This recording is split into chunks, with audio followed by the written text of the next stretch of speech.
Hey, fellow wellness warriors. Today, we're diving deep into the complex world of nutrition and eating disorders. It's time to shed light on this often misunderstood relationship. Did you know that what we eat can have a profound impact on our mental health? It's true. From anorexia to binge eating, nutrition plays a crucial role. So, let's break the stigma and start a conversation. Together, we can promote a healthier relationship with food and empower those struggling. Eating disorders go beyond just a topic. They're serious conditions that affect both our bodies and minds. Today, we're diving into the complex world of nutrition in the context of eating disorders. Stay tuned, because understanding this can truly make a difference. According to the DSM-5, there are persistent disturbances in eating behavior that seriously impact our physical health and well-being. It's not just about food, it affects our whole lives. If you want to dive deeper, check out the link in the description. Did you know that there are different types of eating disorders? Anorexia nervosa, bulimia nervosa, and binge eating disorder are the most well-known. But wait, there's more. Ever heard of avoidance/restrictive food intake disorder, other specified feeding or eating disorder, pica, or rumination disorder? They're lesser known but just as important. See, eating disorders mess with our nutrient intake, throwing off the balance of what our bodies need. And that's where proper nutrition comes in. It's not just about physical health, but mental well-being too. Getting the right nutrients helps us recover and feel better. Orthorexia, ever heard of it? It's not in the DSM-5, but it's a real thing. It's when healthy eating becomes an unhealthy obsession. We all want to eat well, but where do we draw the line? Is it a balanced diet or a fixation? Let's dive into the blurred lines and find some clarity. Anorexia nervosa, it's not just a term. It's a complex condition with serious consequences. Let's break it down. Essential features: severe weight loss, distorted body image, and an intense fear of gaining weight. Risk factors: genetics, societal pressures, and psychological factors. Prevalence: affecting millions worldwide, mostly young women. Understanding anorexia nervosa is crucial. Anorexia nervosa, it's more than just a fear of gaining weight. It's a persistent energy intake restriction and a distorted self-perception of weight and shape. The DSM-5 helps clinicians understand and categorize cases based on factors like BMI and functional disability. Living with anorexia nervosa isn't easy. Did you know there are 2 diagnostic subtypes? Some struggle with restrictive eating only, while others also engage in purging. But now, the severity of the disorder is classified into mild, moderate, severe, and extreme. This gives us a more nuanced understanding of the individual's situation. Did you know that the lifetime prevalence of anorexia nervosa is only about 1% in women and less than 0.5% in men? Crazy, right? This eating disorder often shows up during adolescence or young adulthood, but it can happen at any age. But here's the thing: cultural and social factors play a huge role in its prevalence. Society's obsession with thinness and unrealistic beauty standards can contribute to the development of anorexia nervosa. Anorexia nervosa, it's not just about food. It's a complex disorder influenced by genetics, physiology, environment, and temperament. Understanding these factors is crucial for effective interventions and support systems. It's not just about willpower or vanity. It's about a battle within, a struggle that needs compassion and understanding. Let's break the stigma, educate ourselves, and support those affected. Together, we can make a difference. Bulimia nervosa, it's more than just food. It's about complex behaviors and self-perception. Let's dive into the essential features, prevalence, and risk factors. Understanding is the first step towards empathy and support. Stick around, let's unravel the truth together. Let's talk about bulimia nervosa, a serious eating disorder.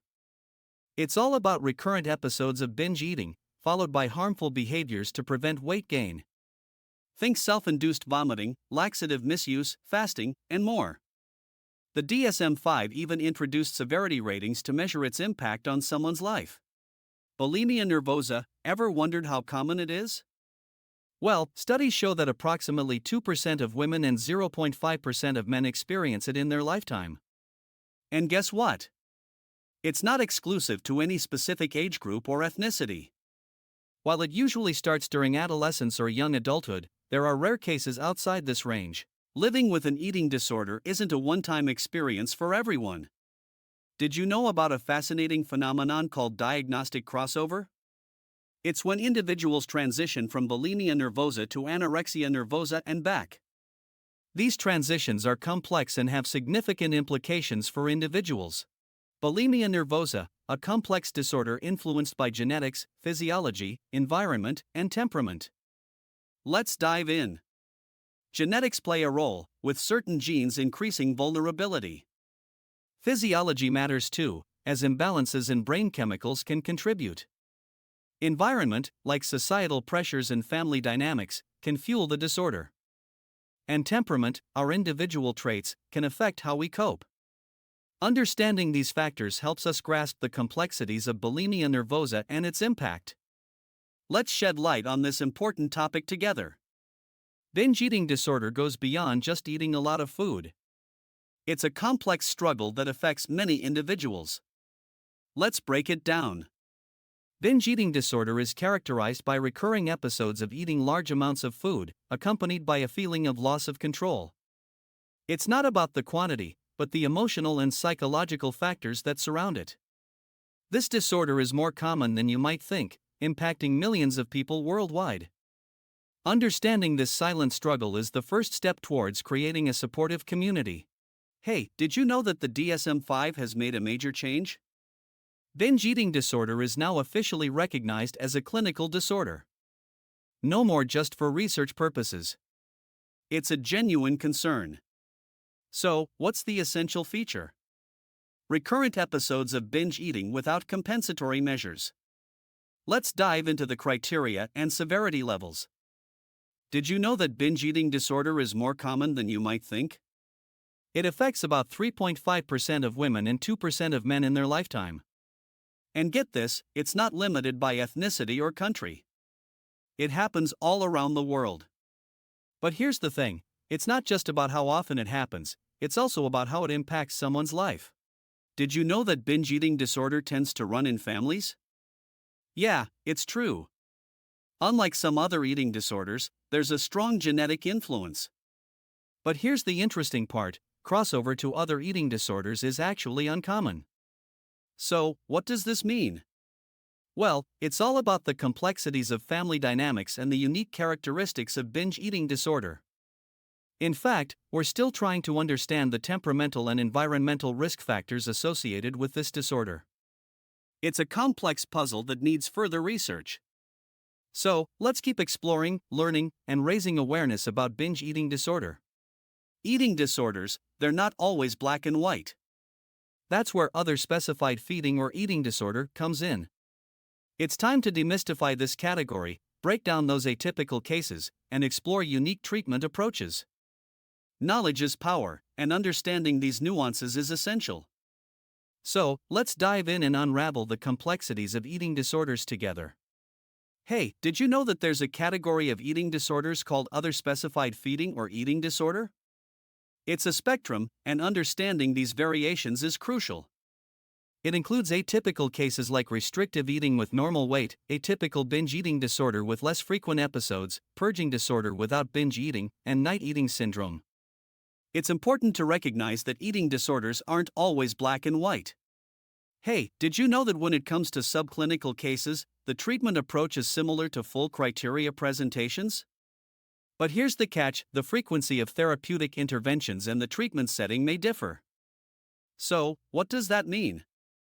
Well, it means that psychotherapeutic approaches used in the treatment of more recognized disorders can actually benefit those with purging disorder and night eating syndrome.